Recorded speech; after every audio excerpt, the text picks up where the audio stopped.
Lo que están viendo es el servicio de urgencias del Hospital Álvaro Cunqueiro de Vigo. Una cañería reventaba esta tarde e inundaba las instalaciones con aguas fecales. Los boxes de reanimación, en donde se atiende a pacientes críticos, han tenido que ser cerrados.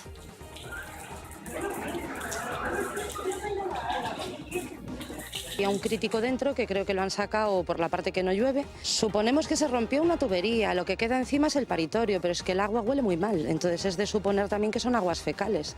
Se apresuraron a cortar el agua, cerrar el paso, cerrar el acceso al box de críticos y cerrar el acceso al box de contención de psiquiatría y están dragando, están con máquinas aspirando el agua. ¿Qué tal? Saludos, muy buenas noches. Bienvenidos a Vía V. Pablo Carballo, muy buenas noches. Buenas noches. Los problemas en el nuevo hospital de Vigo que no cesan. No, y era jornada de huelga, además la de hoy, con disparidad de cifras, siempre según a quien se pregunte, y visitaba el consejero. Era la segunda en apenas 4 días del nuevo titular de Sanidad, Vázquez Almuña, que ha reconocido errores y ha prometido celeridad en una serie de medidas que dice espera pues eviten nuevas protestas como la de hoy. Estou aquí precisamente para que non fagan falta as folgas, que podamos discutir. Vamos a tomar unha serie de decisións nos próximos días, xa a corto plazo, de mellora dunha serie de puntos débiles, entendemos nos que existen, para que todo funcione o mellor posible no menor tempo posible, sobre todo. El presidente del Tribunal Superior de Justicia de Galicia y el fiscal superior cuestionan la instrucción de Pilar de Lara en la operación Pokémon. Cadenas habla de demasiada dilatación en el tiempo y Fernando Suances, el fiscal, ha sido todavía más crítico. Nosotros creemos que toda instrucción debe cerrarse en un plazo razonable y lógico, porque, como he dicho en alguna ocasión, la mejor manera de no llevar nada es querer llevarlo todo. Y por otro lado, la dilación es algo que afecta no solamente a nosotros en el ámbito específico de Galicia, sino también desde el punto de vista de proyección a los ciudadanos y en el ámbito internacional. Tenemos que ser capaces de terminar los asuntos de instrucción de forma rápida, ágil y eficiente. La Comisión Europea reprocha a España el incumplimiento del déficit en el presupuesto que pretende aprobar el Partido Popular de Mariano Rajoy antes de terminar la legislatura. De cara al año que viene lo cifran entre 3 y 7 décimas. Ese incumplimiento, Rajoy dice que quien se equivoca es Bruselas e ironiza. Que no estoy de acuerdo. España no va a incumplir el déficit. Desde que nosotros asumimos la responsabilidad de gobernar hemos cumplido siempre el déficit y tengo que decir que en alguna ocasión quien se ha equivocado es la Comisión Europea, ¿no? Probablemente estaban pensando en otras épocas. Bueno, es la comisión la que se equivoca ahora. Hablaremos de cuentas, de déficit. Pilar García Negro, muy buena noite. Muy buena noite. Miguel Ángel Rodríguez, muy buenas noches. Buenas noches. Miguel Anxo Bastos Baubeta, muy buena noite. Fernando Sánchez Alinero, muy buenas noches. María Bastida, muy buenas noches. Hablaremos de economía y hablaremos también de política. Hoy, una de las dirigentes de Podemos, Carolina Vescanza, han reconocido que no están en el pelotón de salida. Desde luego que no, y es que hablamos de presupuestos y hay quien los lee en clave electoral. De ese 20 de diciembre ya todo a partir de ahora se va a leer en clave electoral. Y lo decías, por primera vez hemos escuchado a una dirigente, en este caso de Podemos, asumir que el futuro electoral de su formación no pasa al menos por liderar un futuro gobierno. Vamos a escucharla. Somos realistas. En estos momentos creemos que no estaríamos en condiciones de liderar un gobierno en nuestro país. Y colean los ecos de la Fiesta Nacional de España, lo que conocíamos antes como la Hispanidad, y sobre todo las declaraciones de algunos alcaldes. Kichi, el alcalde de Cádiz, habló de masacre a los hispanoamericanos. Ada Colau, la alcaldesa de Barcelona, de genocidio. Hoy les ha contestado el portavoz del Partido Popular en el Congreso, Hernando. Yo creo que este tipo de formulaciones lo único que demuestran es la ignorancia y el catetismo de algunos, que bien conocen muy poco la historia, que bien leen muy poco o que bien han viajado menos, ¿no? Y hemos estado en la calle para preguntarles a algunos de ustedes si sabrían responder al cuestionario de hispanidad que se va a plantear a los emigrantes a partir del próximo 29 de este mes de octubre para conseguir la nacionalidad. Luego veremos qué ha salido. Empezamos. Mi querida España, esta España nueva, esta España vieja, de las alas quietas, de las vendas negras sobre carne abierta. ¿Quién pasó tu hambre? ¿Quién bebió tu sangre cuando estabas seca? Mi querida España, esta España mía, esta España nuestra.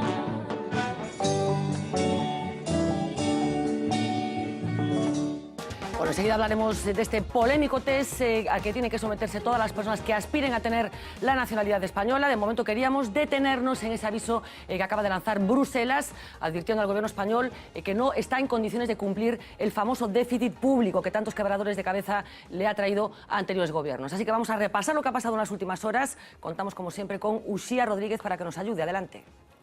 Pues como decíamos, el déficit parece que ha entrado en la campaña electoral, lo ha hecho de la mano de Bruselas y de unos presupuestos, los del gobierno español, para 2016, ya de por sí polémicos. Hoy mismo se han debatido en el Senado y serán aprobados la próxima semana en el Congreso, justo antes de que se disuelvan las Cortes. Esos mismos presupuestos van a tener que ser modificados por el gobierno que salga de las urnas el próximo 20 de diciembre. Eso al menos es lo que dice la Comisión Europea.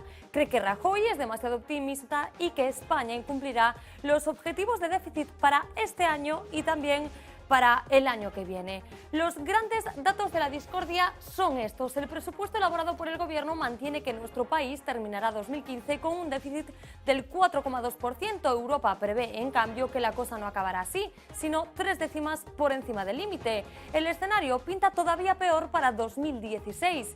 Frente al 2,8% de déficit que contemplan las cuentas del Ejecutivo, las de la Comisión Europea hablan de un 3,5%, otras 7 décimas más. De ser así, hablaríamos de un agujero de 10.000 millones de euros.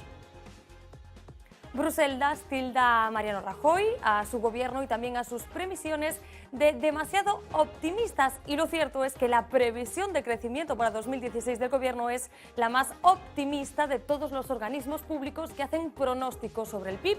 Frente al 3% que estima el Ejecutivo está el 2,5% del FMI, el 2,6% de la Comisión Europea o el 2,7% del Banco de España. En cuanto al paro, más de lo mismo. El Ejecutivo estima que la tasa de desempleo bajará hasta el 19,7% el año que viene. Más pesimistas son el resto de los pronósticos. La Comisión Europea cree que se quedará todavía por encima del 20%. Y es que lo cierto es que el paro sigue siendo el mayor lastre. Ayer mismo la OCDE ha publicado la última comparación de datos. El resultado es este: España triplica la tasa media de desempleo de los 34 países desarrollados. Además, dobla la de la zona euro. Solo Grecia está a nuestro nivel y aunque no está incluida en este ranking publicado ayer, su tasa de paro es tan solo 2 décimas superior a la española. Si hablamos de paro juvenil, nosotros estamos por encima. Casi el 49% de los españoles menores de 25 años no tienen trabajo en nuestro país.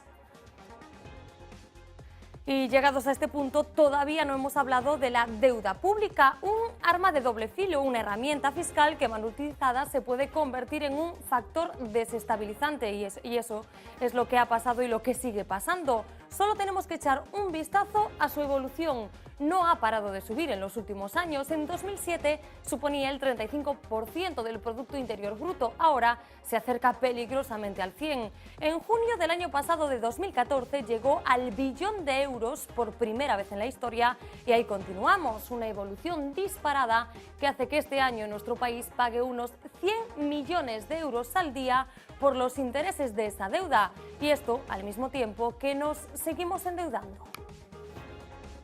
En resumen, el 20 de diciembre hay elecciones generales en España. Llegará entonces el momento de hacer balance, aunque Bruselas le ha aguado un poco la recta final al Ejecutivo de Rajoy. Esta es la comparativa de algunos de los valores en discusión. El paro de 2011 y el de 2015, con valores muy similares.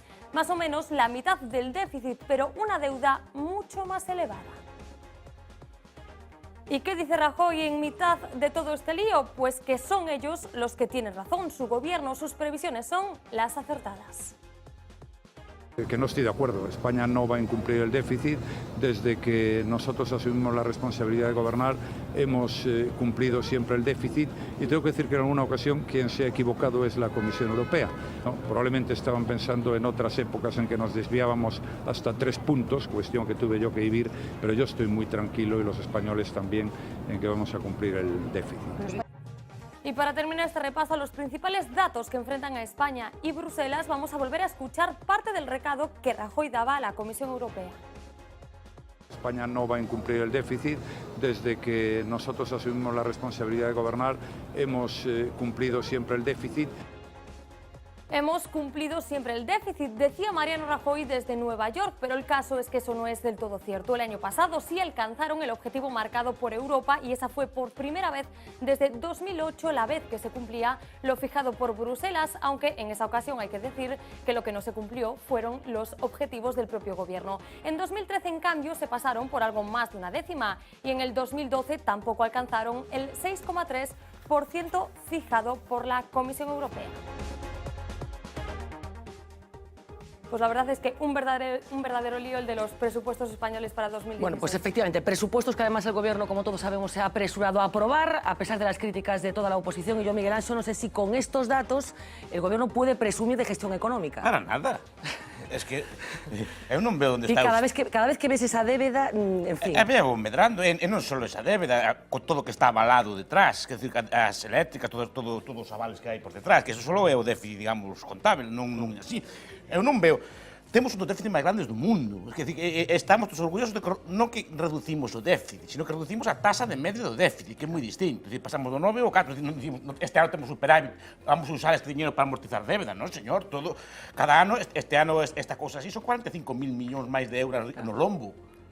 E que problemas ten para un país este nivel de débeda?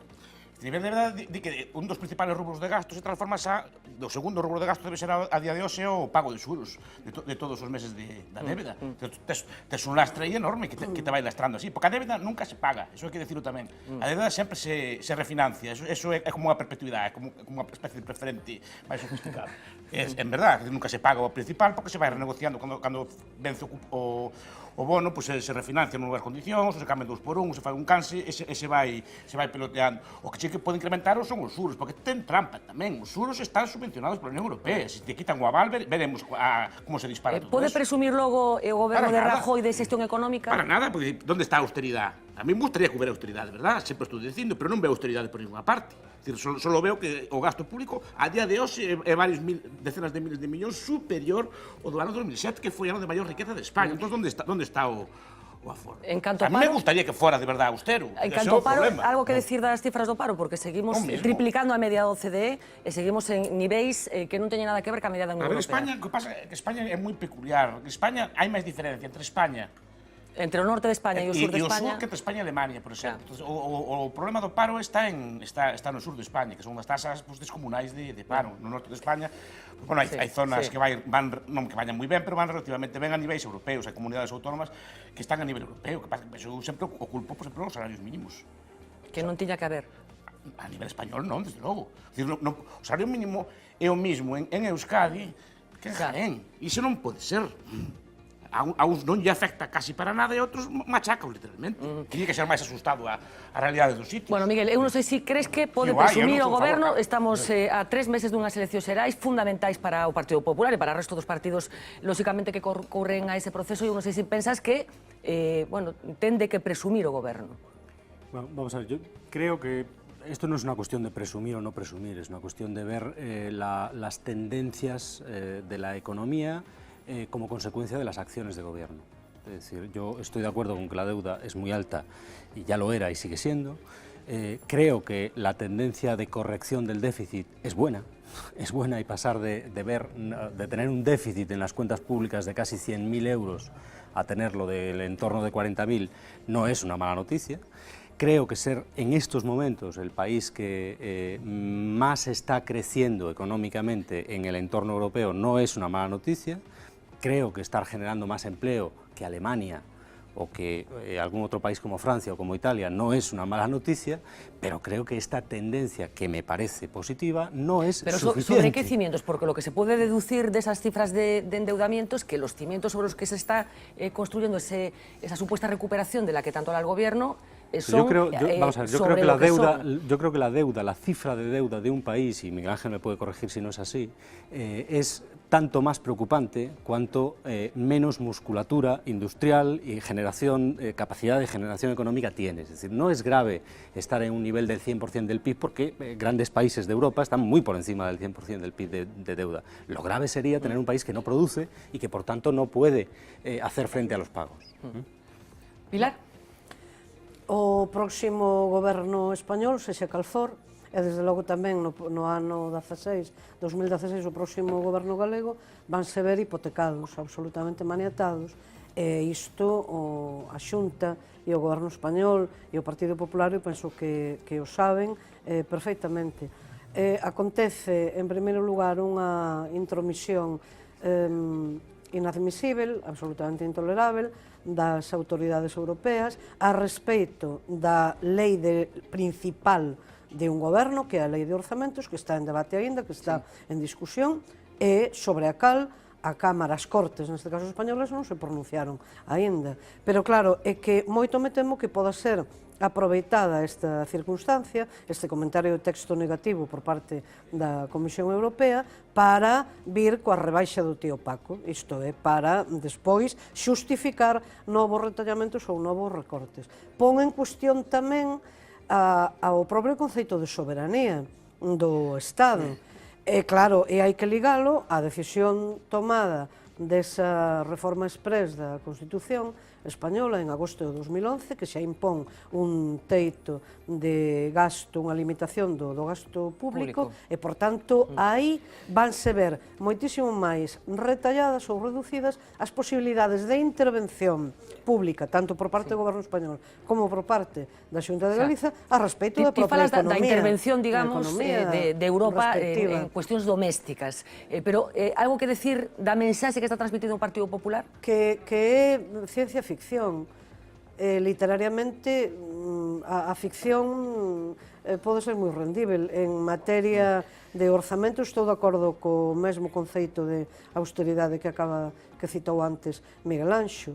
Non se está empregando nin sequera a semántica da lingua adecuadamente. A austeridade pode ser, e en moitos casos é unha virtude, non é ningún. Isto non é austeridade, é depauperación, non activación do emprego e mesmo perigo posível para a caixa das pensións e para todo o que se necesita ou non haber ingresos de rendas de traballo suficientes. A caixa das pensións é fume, a caixa das pensións é deuda pública tamén. Se o Estado español quebra a caixa de pensións con eles. Se faz unha quita de débeda, faz unha quita da caixa de pensións tamén. Iso é fume puro, non? E además que xa se vendeu a mitad dela. Estamos aprendendo que todo é fume, Miguel Ángel. Claro, todo é fume. Claro, pero ao que me refería é que ao non haber, ao ser o traballo temporal, precario, mal pago, aí non hai caudal, non hai aportación suficiente. Déjame que escuchemos algunas reacciones. Escuchábamos a Rajoy, considerando que la Comisión se puede equivocar. En estos momentos parece que al Gobierno le interesa dudar de las aproximaciones que pueda estar haciendo Bruselas. Han hablado más personas. Por ejemplo, Dolores de Cospedal, que no está muy locuaz últimamente, pero de vez en cuando continúa hablando, y también el líder de la oposición, que cree que los problemas que se puedan derivar de estos presupuestos finalmente recaerán sobre sus espaldas en el caso de que Pedro Sánchez se convierta en el próximo presidente del Gobierno. La Comisión Europea, el comisario correspondiente contestó le dijo al Gobierno de España que los presupuestos que ha presentado no son suficientes para cumplir el objetivo de déficit y que tenía que hacer más ajustes. Y tal y como dijo ayer el presidente del Gobierno, Mariano Rajoy, yo le tengo que decir que mientras que el Partido Popular ha gobernado en España sí se han cumplido las previsiones de déficit y que estamos convencidos de que no hay que hacer más ajustes. Bruselas dijo lo que ya sabemos en España, que Rajoy miente en Europa igual que miente a los españoles. Antes de que se hayan aprobado los presupuestos de 2016, Europa le dice al señor Rajoy que no se los cree. Es decir, Europa le dice al señor Rajoy que miente, que los presupuestos son propaganda electoral, dañando con ello la credibilidad internacional de España. Bueno, y escuchen la tesis del portavoz del Partido Popular en el Congreso de los Diputados, Rafael Hernando. Viene a reconocer que el déficit existe, que puede ser un problema, pero ¿de quién es la culpa? Pues de los nuevos alcaldes. Esto tiene que ver, evidentemente, con los nuevos gobiernos en muchas comunidades autónomas que están formados por Podemos y por el Partido Socialista y que son amantes del gasto público. El riesgo es básicamente ese. Comunidades autónomas y ayuntamientos que se han constituido en los últimos meses. La Unión Europea, cuando ha hecho previsiones en los últimos años, lo ha hecho en el 13, en el 14 y en el 15, siempre ha errado. Yo creo que el riesgo, evidentemente, que tiene España es que cambien las políticas y que cambie el Gobierno. Bueno, Fernando, yo no sé si esto crees que también entra dentro del discurso electoral. Aprovechan que el déficit está ahí para decir, ojito, porque si aquí gobiernan otros señores, esto va a ser todavía peor. Probablemente lo sea, pero es que son los que lo avalan. Es que esto de la autonomía de la decisión, es que los alemanes y todos los demás han dicho, bueno, para que esto no quiebre los países del sur, nosotros vamos a contaminar nuestra deuda avalando la de los países. Entonces ha dicho, bueno, mientras os contengáis dentro de unos límites. Lo que pasa es que a mí me sorprende en general, bueno, yo si fuera el asesor de Rajoy o de Núñez Feijóo y compañía, derroche, señor derroche, que en España jamás se ha penalizado el hecho del derroche. Es decir, el argumento que ha dicho Miguel Anso, es decir, a lo que habría que ser es contenido y sensato. Eso no funciona en España, no lo aplaude absolutamente nadie, eso quita votos. Lo curioso es que la izquierda, cuando formula la crítica, critica una cosa y la contraria. Entonces es que es como un cachondeo, porque es para decirle, ponerse frente a cualquiera de todos estos que se autodenominan de izquierda y decirle, ¿pero qué hacemos? ¿Gastamos o no gastamos? Porque para gastar lo tenemos que generar. ¿Y cómo se genera? No se puede generar como en el país de Alicia, en el País de la Maravilla. No, esto hay que generarlo de alguna... Y como no se puede generar de otra manera, es pedirlo prestado. Entonces, ¿qué hacemos? Es que lo que piden es más derroches, como lo ha dicho Miguel Anso. Estamos gastando más que en el 2007. Y dicen, ¿son políticas de austeridad? Yo no sé. O sea, cuando una persona gasta 1.000, y si gasta 1.200 está siendo austero. Esto ya es flipante. Que derrochen hasta que quebremos. Yo, es que lo que dirían los políticos, visto cómo somos los españoles, ¿no? A tirar la casa por la ventana. Tú tira. Pero tira, si no tiene ninguna penalización electoral. O sea, hasta ahora no lo había sobre la corrupción. Claro. Pero es que eso sí que es cero. Cero. Nadie, absolutamente nadie... Bueno, en Valencia creo que el Partido Popular va a tener algún problema a partir de ahora, electoralmente hablando, y a lo mejor algo tiene que ver con la corrupción. Pero no en el tiempo del derroche. Parece que están siendo barridos. No, pero no en el tiempo del derroche, y probablemente ha sido por la corrupción, por los excesos que se han visto reflejar la corrupción. Si no hubieran metido la mano en el cesto, por haber tirado, yo creo que no... Y además, cuando lo están teniendo es en el momento de recortar ya la locura, padre. María Bastida. A ver, yo parto de la base, además creo que es una cosa que lo que he dicho aquí reiteradas veces, que las previsiones son previsiones y que entonces ni me las creo cuando son muy buenas ni me las creo cuando son muy malas, ¿no? Entonces, efectivamente, estamos hablando de previsiones y creo que tan válidas son las estimaciones del Gobierno como pueden ser las de la Unión Europea, sobre todo cuando en los últimos 6 meses hemos asistido, por lo menos que yo recuerde, a 3 revisiones al alza de la previsión de crecimiento del PIB español de distintos organismos, sea de FUNCA, sea del propio Gobierno, sea de la Comisión o del FMI, es decir, estamos en ese momento, ¿no? Por otra parte, en relación con la evolución de la deuda pública, a ver, es que es algo que a trocitos pues todo el mundo ha planteado ya en la mesa, ¿no? Está claro que si tenemos unos ingresos y tenemos unos gastos, en la etapa de mayor caída de ingresos por parón, por freno en seco de la actividad económica, había que actuar sobre el gasto, eso se ha hecho, se ha criticado hasta la saciedad, se ha reivindicado y se ha exigido que se mantenga un nivel de gasto que efectivamente y evidentemente solo se podía sostener con cargo a deuda pública, y en este sentido, en este momento en que efectivamente estamos creciendo por encima del 3,3, me parece que es la última que se dio, pues es de esperar que la actividad económica ayude a levantar los ingresos. Pero para resumir, porque ahora vamos a entrar en ese detalle, María, ¿tú crees que España va bien o España va mal? Vamos a ver, lo que creo es que va muchísimo mejor de lo que iba, y creo que es increíble lo que se ha conseguido en los últimos años. Pues Fernando, ¿España va bien o España va mal?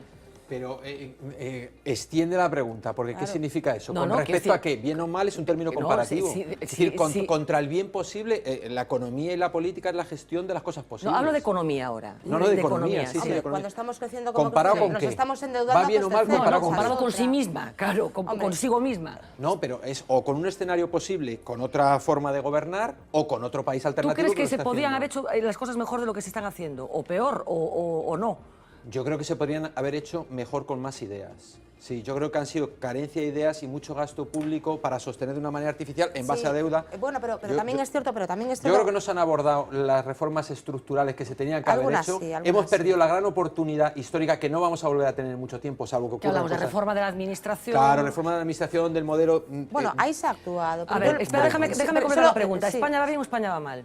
España va algúns indicadores son bons. Sí, que imos repasar os indicadores bons e os malos, pero en resumen. Digo porque un crecemento que para mí non é sostible. Parece máis ben como fruto dunha pequena burbulla que sea algo sostible. E además non se está aproveitando ben. Aproveitando que hai este medio económico, tiene que aproveitar xa para seguir consolados os salarios públicos, e son un deles.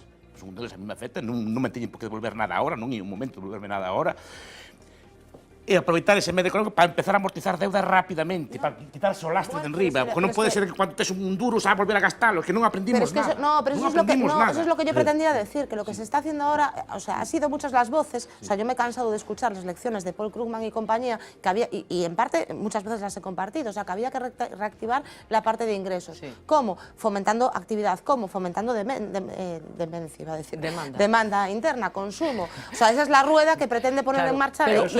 Esa rueda justamente se pone en marcha 3 meses antes de las elecciones. Y si se hubiera puesto en marcha el año pasado sería porque se ponía en marcha por las municipales. Es decir, la rueda ¿España va bien o España va mal? Yo creo que España está en el mejor momento económico desde el 2008 que se ha contabilizado en las grandes cifras macroeconómicas, es así, pero no está lo suficientemente bien como para decir que hemos salido de la crisis o que estamos Pues completo a pregunta con Pilar García Negro. España vai ben ou España vai mal? España vai mal e Galiza vai peor. Grazas a que España, tal e como se dicía Castelao, con toda esa actitude hai máis de 70 anos, non dá resolvido ela propia os problemas que ten, pero sí existe para impedir que os demais, nós, galegos e galegas, podamos resolver os nosos. E entón, con todo vai moito mellor, efectivamente, que Galiza, porque un dos alimentos ou un dos factores de que España poda ir un pouco mellor é que nós vayamos mal. E estou falando, ou podría falar de política fiscal, de financiamento público, de reparto de recursos para as comunidades autónomas. É dizer, é unha realidade claramente dialéctica. Falaremos enseguida dun tirón de orellas dedicado especificamente ao noso país, a Galicia, das propias institucións europeas, pero imos facer ese repaso do que vai ben e do que vai mal. Dimensións macroeconómicas das que o goberno en principio pode presumir e outras que siguen estando aí presentes, por suposto, sempre por riba de todas, ese paro insoportable que continúa soportando España. Nos vai axudar Mila Méndez. Adiante. Buenas noches, Fernanda. Hay indicadores que le sonríen al gobierno de Mariano Rajoy. Uno de ellos es el del Producto Interior Bruto. Mide el crecimiento económico de un país. El PIB de España creció en junio de este año al 3,1%. Fue gracias al aumento del consumo interno motivado, entre otras cosas, por las facilidades para acceder al crédito. Las previsiones del FMI dicen que cerrará 2015 con esta cifra. En el tercer trimestre del 2011, justo antes de que Rajoy ganara las elecciones, registraba un crecimiento mucho más reducido, del 0,8%. Recordemos que cuando los números son rojos en el PIB, se considera que una economía entra en recesión. Otro dato en el que el Ejecutivo aprueba la prima de riesgo, ese referente que siempre tienen en cuenta los inversores, a día de hoy es de 121 puntos. En noviembre del 2011, cuando se celebraron las elecciones generales, era más del triple. El estallido de la burbuja inmobiliaria fue uno de los principales detonantes de la crisis en España. En el 2011, la venta de viviendas cayó un 29,3% respecto al año anterior. En el 2014, creció por primera vez en 3 años, un 2,2% respecto al 2013. En lo que llevamos de año, los datos son también positivos. Exportaciones en el 2014 batieron un récord, supusieron el 32% de nuestro PIB. Índices en los que Rajoy, sin embargo, pincha. El talón de Aquiles de España sigue siendo el paro. Cuando el Popular llegó a la Moncloa, prometió, había casi 5 millones de parados. Rajoy prometió que iba a reducir la cifra a la mitad. Pues bien, hoy el paro afecta a más de 5.140.000 personas. No solo no se ha reducido, sino que ha aumentado. La pobreza de las familias españolas, por tanto, empeora. Un 29,2% de la población está en riesgo de exclusión social, vive por debajo del umbral de la pobreza. En el 2011 la tasa era un poco inferior, del 27%. Y más datos, el ahorro, si en el 2011 las familias españolas conseguían ahorrar un 11,6% de su renta, en el 2014 este porcentaje se redujo al 9,8%. Lo bueno es que los datos del 2015 indican que este porcentaje va a crecer al cierre del año. Desahucios siguen siendo uno de los dramas de nuestra sociedad, aunque la cifra sea inferior ahora que a la de hace 4 años. En junio de este año 2015 el porcentaje aumentó respecto al mismo periodo del 2014. Fernanda. Bueno, pues mira, enseguida nos cuentas ese tirón de orejas que ha dado también Bruselas, en este caso específico a Galicia, pero Miguel Anxo, hai quen considera que esa recuperación da que estaba falando fundamentalmente o goberno parece estar sustentada nos mesmos cimentos que había antes da crise económica, fundamentalmente na construción e no turismo, é así? Sí, pero eso non ten nada de malo. A construcción, o turismo, por exemplo, é un sector que funciona relativamente ben. En España non ten nada de malo, non ten nada de malo porque é un sector tan competitivo como outro calquera e non dá menos margen de beneficio o turismo que fabrica alta tecnoloxía. De eso nada, parece que hai como uns sectores que son bons e outros que son malos. O sector turístico... Pero non se trataba de aproveitar a crise para mudar eso do modelo productivo famoso? No principio queríamos refundar o capitalismo, lembras? O principio. Que non ten nada de malo que descanse no turismo. Se o turismo tienes competitivo, tens uns factores de calidade hoteleira brutal, unha calidade hoteleira enorme, das mellores do mundo. Tes un clima bo, tes unha xente que festiva e que o pasa ben. Entón, por que non vas a aproveitar esos factores? Outros países aproveitan o seu, aproveitan o clima, aproveitan os seus sectores. Non ten nada de malo basarse no turismo. E probablemente eu discutía unha vez con un japonés, que decía, vos solo tedes o turismo, e non sei que non sei cuánto. Decía o japonés. Non comigo. E nós temos automóviles, pero é máis probable que teña máis ventaxa comparativa co turismo que o automóvil. O automóvil estás fabricando en Corea, estás fabricando na India, e probablemente teñas máis problemas ti para vender no futuro os teus autos que nos co turismo, porque é algo máis permanente. Unha colega túa opina e valora que o turismo non é un sector para nada, Bueno, é un... non é un sector económico. É un sector, bueno, se se mide en términos contables, sí, o seu catálogo é así.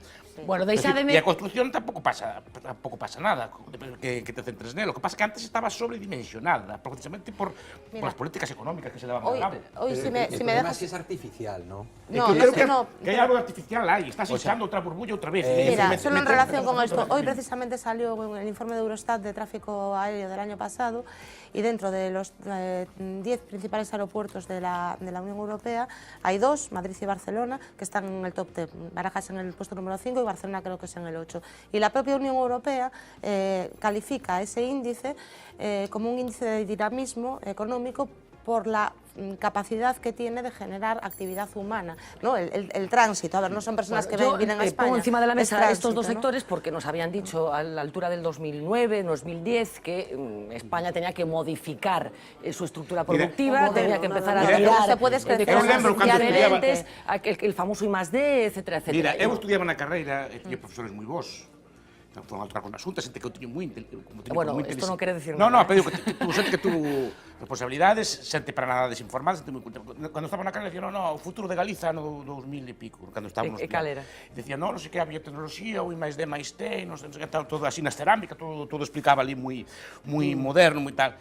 E o textil, profesor, o textil, que eso van a facer os chineses e non... E o textil... Nadie pode prever o futuro, nadie sabe que sectores poden desenvolverse, non se pode saber. Ninguén foi capaz de prever que Inditex iba a aparecer en Galicia, non? Nin internet foi capaz de preverlo, nadie sabe o que vai a vir aquí. Entón non podes pretender planificar este sector ou outro. Non, é certo, vamos ver, eu, desde logo, deixamais e vou pedir a un ou a unha economista que sexa bola de cristal, adiviño ou adiviño de profesión, que sexa sibila, en absoluto. Ora ben, o que hai unha constatación clara é de que en todos aqueles sectores, en todos aqueles lugares de economía onde Galiza podería brillar e podería competir, non existe. Entón, os gobernos, o español e o galego, están actuando de bloqueo, non de alabanca, non de empuxón. Bueno, pois deixame que concretemos esas cifras que teñen que ver con Galicia, que sitúan a este país no furgón de cola de algunhas cousas, dunha cousa concreta, terrible, destrucción de emprego. Mila. Pues sí, Fernanda, Galicia es una comunidad ejemplar para la Unión Europea, pero esta vez para nada bueno. Somos líderes destruyendo empleo. Así lo reflejan al menos los datos del Eurostat. La Oficina Estadística del Gobierno Comunitario acaba de hacer público un anuario sobre las regiones europeas que no nos deja muy bien parados. Este mapa refleja aquellas zonas de nuestro país en las que la destrucción de empleo ha estado por encima de los 5 puntos desde el 2009 al 2014. Esto es lo que pone el informe. Reducciones de esta magnitud fueron registradas en 4 regiones españolas: Ceuta, Castilla-La Mancha, Galicia y Andalucía. Llama la atención que el ratio de Galicia es peor que el de comunidades como la de Andalucía. Aquí la destrucción de empleo ha superado los 6 puntos. En Andalucía no los alcanzó. Estamos muy lejos de los niveles de autonomías como Baleares, del 1,2, del País Vasco o Cataluña. Si abrimos el zoom y nos comparamos con el resto de Europa, la situación no es más alentadora. Estamos en los mismos niveles que Sicilia, Bosnia o que toda Grecia. La media europea en los últimos 5 años ha sido positiva en cuanto a destrucción de empleo, pero muy tibia, un 0,3% de destrucción de empleo en la Unión Europea. Fernanda. Mira, campeones en la destrucción de empleo, Miguel, yo no sé qué responsabilidad le concedes tú en este triste ranking al gobierno de Alberto Núñez Feijóo, que ya lleva con nosotros 7 años, si no 6 años. Sí, bueno, sinceramente, no creo que el paro sea un problema endémico de Galicia. Creo que sí lo es más de Andalucía, no tanto de Galicia. Sí, pero parece como que Galicia se va sí, porque los efectos, separando del conjunto del de la crisis en algunos de los sectores en los que Galicia tenía grandes cimientos en su economía han sufrido más que otros, ¿no? Déjame que apunte lo que hablábamos antes de los modelos. Es decir, yo no creo que el reto o la meta sea cambiar los modelos. Yo creo que hay que incorporar más modelos a la economía, pero en absoluto cambiar algo que funciona y funciona bien, como puede ser el turismo, por otro modelo. No se trata de cambiar modelo, hay que incorporarle más cosas a la economía, pero no cambiar aquello que está bien. Y eso sí, corregir los desmanes.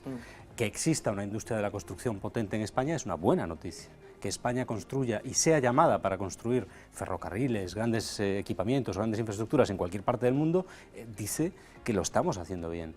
Que eso se desmande y que se haga mucha más oferta que demanda en determinadas cuestiones como la vivienda, eso es otra cosa. Pero son elementos algo. Miguel, que armazón existe aquí na Galiza para reter xente nova, perfectamente cualificada, para retela aquí como traballadores e traballadoras. ¿Y cómo propones hacerlo? Porque la queja la podemos hacer cualquiera, pero digo cuál. Casualmente, se o sector naval en Ferrol e en Vigo funcionasen como moi ben o punto de partida e a experiencia histórica anterior autorizan, casualmente se a pesca non estivese constantemente premida e maniatada polas autoridades europeas, casualmente se pudésemos ter como poderíamos ter unha agricultura e unha gandaría non en ruína ou en contracción absoluta como temos hoxe, claro, son meios e maneiras de reter población. Pero ¿y eso quién lo impide? Como? Que non. No, sí, o sea, la construcción naval, o sea, la variación a nivel mundial de lo que ha sido el sector naval, eso la culpa es de quién. Miguel, nos anos 80, primeiro goberno, PSOE, grande agresión da primeira, eufemísticamente chamada reconversión naval, que decir, vimos de aí, como que quen o impede? Quen o impede? Hai directivas europeas que obrigan a unha disciplina, a un sacrificio terrible e a unha agresión enorme contra o corazón ou contra sectores fundamentais da economía galega. Como que quen o impede? El modelo subvencionado. Quiero decir, lo que tú dices es, hay que subvencionar de manera... ¿Cómo que modelo subvencionado? Deixar producir e deixar que nós consumamos os produtos que producimos. Como que modelo subvencionado? Subvencionada está a enerxía eléctrica, subvencionada está a enerxía eólica, subvencionados están millenta sectores, subvencionados están as Forzas Armadas, están millenta sectores directamente da Unión Europea e dos gobernos acollidos a esta superestructura. Pero que lo que dices entonces es que hai que subvencionado está todo o mundo, menos aquilo que non entra... Pero que resumiendo, que hai que subvencionarlo, ¿no? Non hai que subvencionar, os nosos impostos terán que reverter no noso proveito. Grandes empresas, pero ¿por qué no quieres decir la palabra subvencionar? Porque non é subvencionar, porque reverter o que estamos pagando nós, eu como impositora e como traballadora, como de onde? Do meu propio traballo, caramba.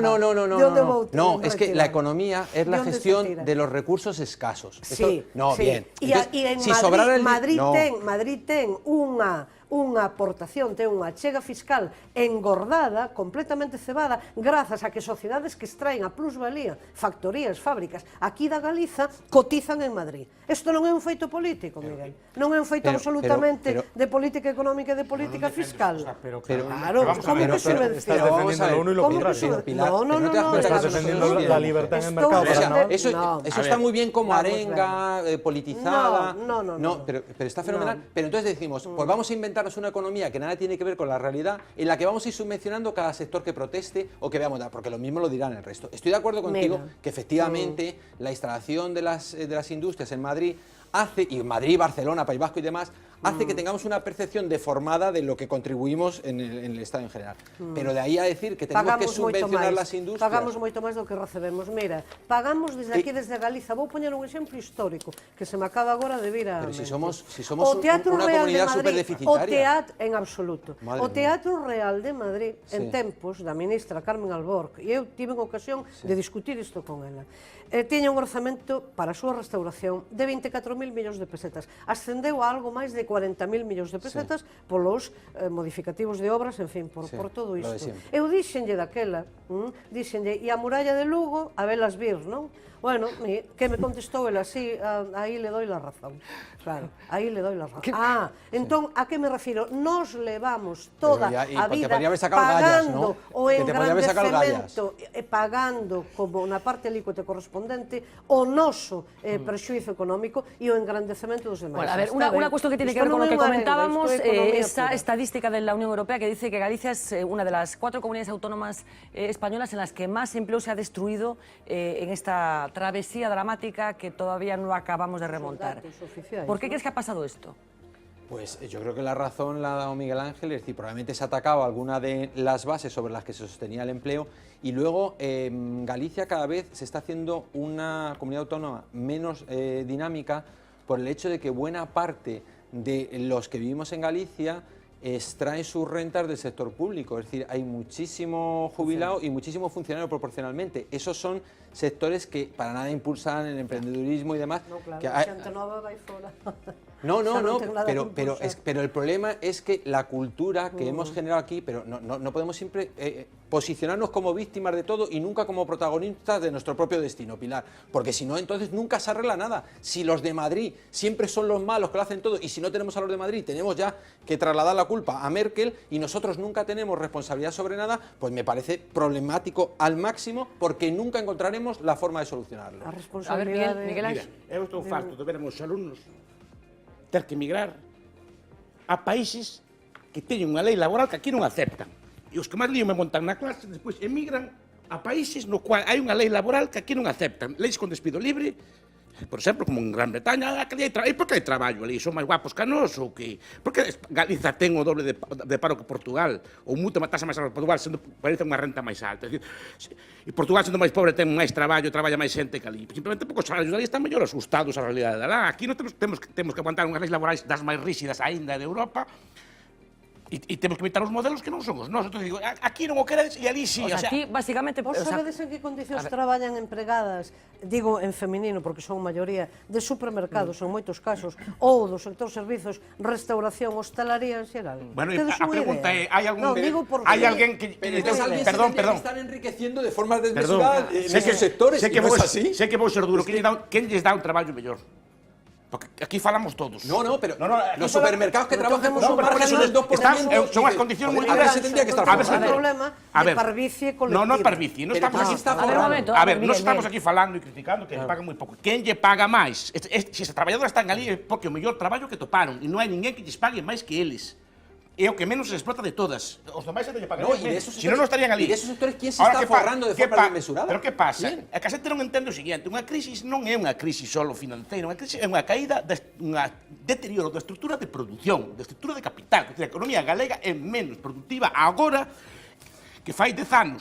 E iso ten necesariamente, guste, non guste, está ben, está mal, pero ten que reflectirse nos salarios.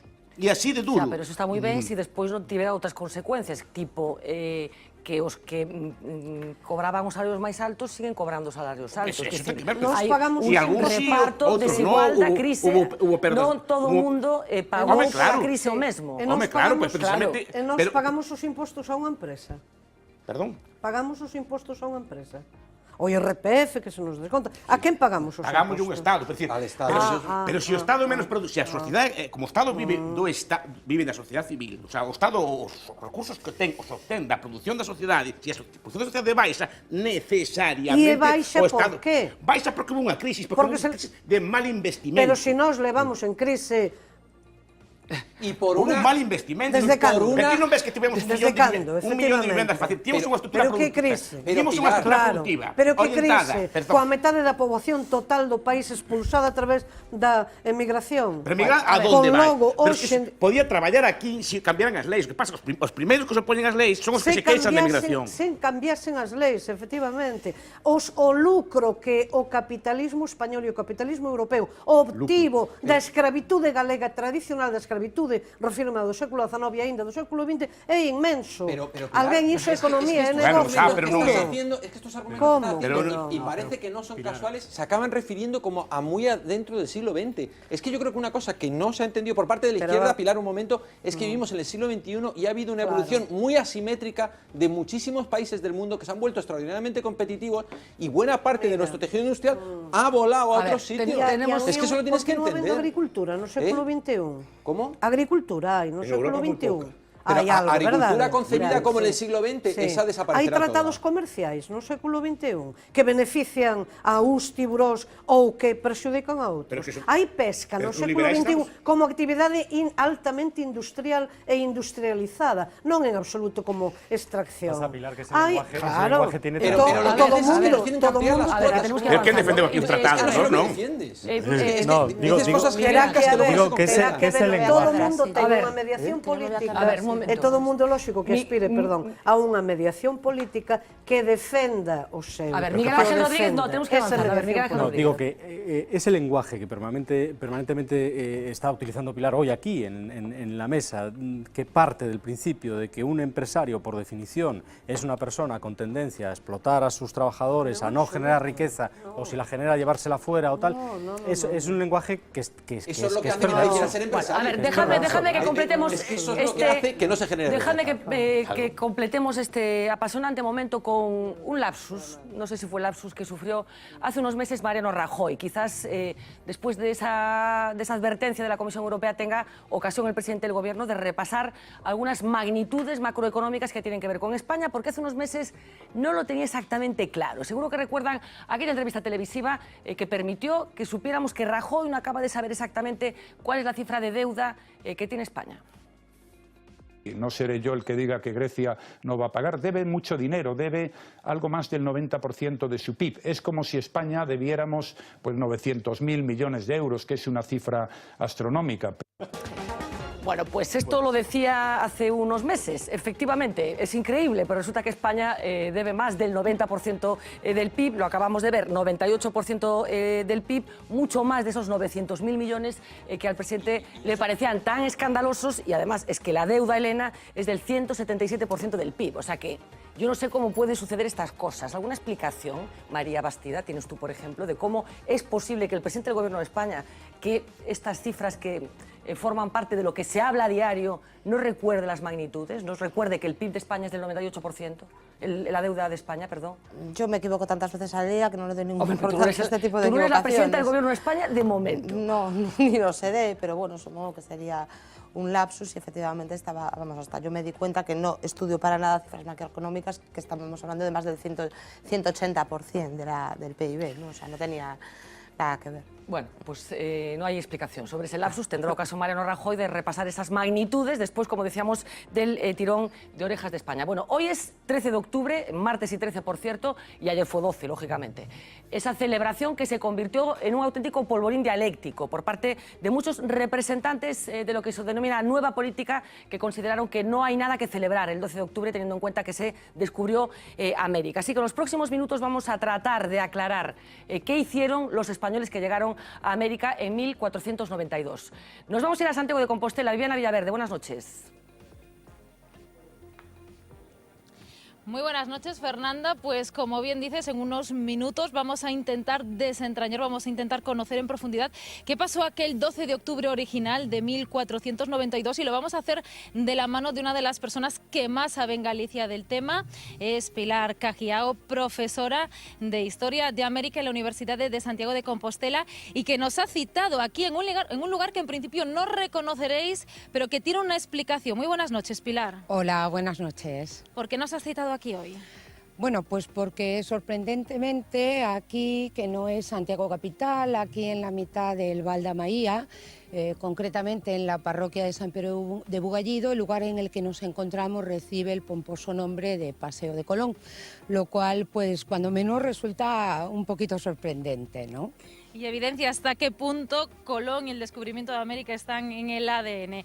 Pues enseguida, Fernanda, profundizamos en el tema. Bueno, pues enseguida vamos a averiguar por qué se llama Paseo de Colón y vamos a tratar de comprender por qué hay gente que considera que lo que sucedió a partir de aquel año, 1492, recuerden fue un genocidio. Le preguntaremos a nuestra experta a ver si considera que esa palabra puede aplicarse a lo que hicieron allí los españoles. Será después de esta pequeña pausa de publicidad.